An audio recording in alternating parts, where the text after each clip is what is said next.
আজকে চলে আসছি সবজি বাগানে। তো দেখাবো আজকে আপনাদের কি কি সবজি ধরে আছে গাছে। দেখেন এই যে চিকন লম্বা বেগুনগুলা, এগুলো হচ্ছে আমাদের যশোরে কিনতে যে আমি 3-4 বার লস খেয়েছি। আসলে ভেতরে পুরোটা হচ্ছে বিচি হয়ে গেছে, সেগুলো বাজারে বিক্রি করতে আনছে।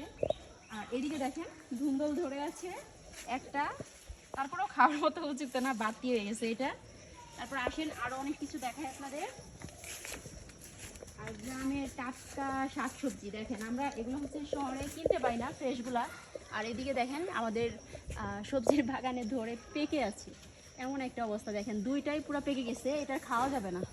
আর কিনতে গেলে আমরা হচ্ছে কচি খুঁজি, বাড়িতে যেগুলা বুড়া হয়ে পড়ে আছে।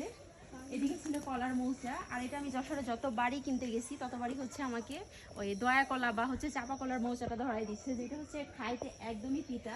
আর এদিকে দেখেন এই যে বিচি কলার মৌচাগুলো দেখতে কীরকম হয়।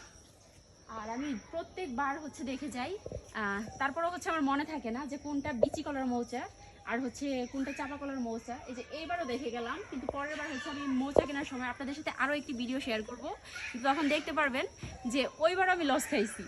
আর এদিকে ছিল এই যে টাটকা পেঁপে।